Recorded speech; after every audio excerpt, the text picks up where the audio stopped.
When the day comes that Stadia is shut down, if this game hasn't been ported to Steam, then it'll end up like several of those mobile Pac-Man games. Lost into the ether. Drowned in darkness. And even if I don't like this game, the idea of Megatunnel Battle being lost to time is something I do not like. It's funny how that statement aged like a fine wine, only to reform into milk under the sun of a hot day. Google Stadia had officially shut down on January 18, and with that, Pac-Man Megatunnel Battle had seemingly perished within the flames of its fall. That was until it was announced to be coming back under the new name of Pac-Man Megatunnel Battle Chomp Champs. Truth be told, I think I maybe was a bit too harsh on it before. It definitely has its flaws, but more or less its biggest issue stems from the fact that it was held by the change of Stadia's dog shit online. Wait, he said, so... Fucking frame Bro, the game just froze up! As well as being on Stadia, missing its demographic and being festered with obvious bot players. It was a game that never had the chance to flourish. But that might change with Chomp Champs, finally giving it the opportunity to shine, as well as fixing all its issues from before. But I'm pretty sure it's an online-focused game, and as such, it could still be put out to pasture 2 years later. But I surely hope not. I hope they get it right with this one, and not have it end up like the previous online Pac-Man titles, such as the Facebook-exclusive Pac-Man Community, the 4th Pac-Man level editor game, which, just like the ones before it, now amounts to an ice cube in the ocean. So I will say that Pac-Man Community is one of those instances where the lead up to its release was more interesting than the final product. The Pac-Man fandom was in turmoil when we were on the verge of the 40th anniversary. Considering the lackluster previous years, a lot of us were hoping for something significant game-wise to be released. Yeah, let's just say this broke the fandom. Obviously, hindsight was 2020, as Re-pac started development that year, and would come out 2 years later, but we didn't know that, so we had to make do with what we saw. There were plenty of reasons to be upset over this, one of those being that this would likely be yet another throwaway game that would get delisted and ultimately mean nothing in the end. But what's funny is that they went silent on it sometime down the line. It missed its release date with no comment made about any delay, and then eventually the Twitter account associated with it deactivated. It was presumed to be silently cancelled. And as they say, rest in piss, bozo! Eat dick in hell! Yeah! Or so we thought! Until it was shadow dropped as a Facebook game under the new name of Pac-Man Community. It only lasted less than a year before getting taken down, right after it left Beta 2. So once again, rest in piss, bozo! Say hi to Henry, cause you're in hell! Which is what I would say if the game was actually bad. But it was just fine. Literally the most whatever type of fine you could ask for. I at least got to play a little bit of it before it was shut down. Not a whole lot, but enough to say that I felt the controls were kinda off. Though the phone I was playing it on probably had something to do with that. A lot of the user-created levels I experienced were hilariously terrible. I wish I had screenshotted a few of them, but it was alright. I can say the multiplayer competitive aspect gave it some fun, and being able to make your own mazes sure did help it out. As a whole though, it's not a game I would lose sleep over because its servers got shut down. Like, I'm not gonna wake up and go, oh no! Woe is me! Woe is me!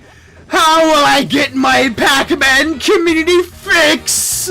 Oh, the misery! No more Pac-Man Community! That said, the downfall it had, alongside those various other lost Pac-Man games that came before it, it may appear that there was an issue here. And if it wasn't apparent with these, then it should have become apparent after 99 also got marked for death, as it got shut down in October of this year. So yeah, let's talk about the big issue regarding these live service Pac-Man games. Now, with the current state of Pac-Man as a whole, I truly can't complain. We recently got Pac-Man World Re-pac, and more of that type of stuff is definitely on the horizon. As is, I am confident in the series' future. But still, the way they've handled these live service games is just annoying as hell. Bamco just had a roll with throwing these out, all half-assed with little care. Just throwing them out there to die. Continuously making this crap has proven to be a stupid idea. Unless it were to have gameplay I really enjoy, I otherwise am not into live service games for the most part.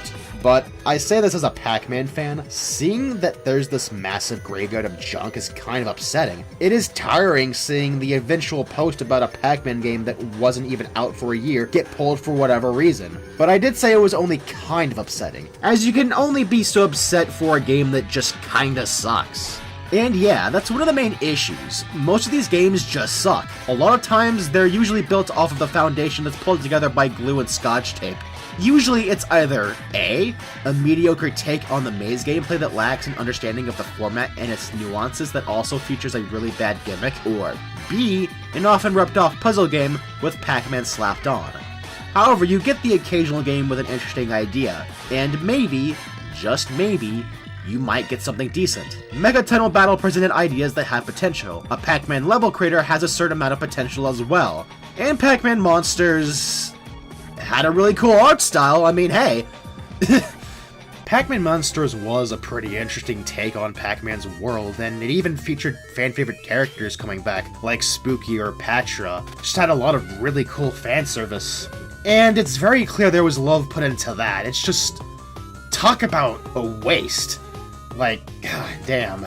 Unfortunately, what possible good you can find in these is often all for naught a lot of the time. They end up getting shut down anyway. Really, just making these have proved to be a bad idea. It's not like all these live service Pac-Man titles have been complete failures though. I mean, say what you will about Pac-Man 99, it's flawed for sure. And yes, it can't be played anymore. But Bamco at the very least tried doing a good job supporting it, updating it with new stuff on a frequent basis, and having these events to keep players coming back. Also, the game had offline single-player content, so 20 or 30 years from now, you could still play it, provided you had that content, of course. And building off of that point, both Pac-Man World Re-pac and Pac-Man 99, at its peak, have been the most successful the series has been for quite some time. And guess what? They're console games, and not tied down to services that actively harm them. They're also not cheap mobile titles either. Really goes to show that focusing more on console games is the way to go, and not to rely on this type of stuff that's destined to die. At the very least, Pac-Man Community could have been suited well for Android and iOS, provided it didn't rely on external services. Even with a game that was successful like Pac-Man 99, it still got yanked away because it eventually fell off. At the very least, it had a decent run that lasted 2 years. At the very least, Mega Tunnel Battle is coming to consoles and Steam, so they are doing better on some fronts. Hopefully they can continue to do better and give a good support. There's no telling if it will be successful or not, however, so I'm gonna hope for the best. But honestly, I feel that going forward, they should stray away from live service and mobile titles and put more focus towards games on consoles and PC that don't require any dumb subscriptions and won't cease to exist 1 week later. I just don't want any more games to add to the already way too expansive list of lost media Pac-Man titles. I'm tired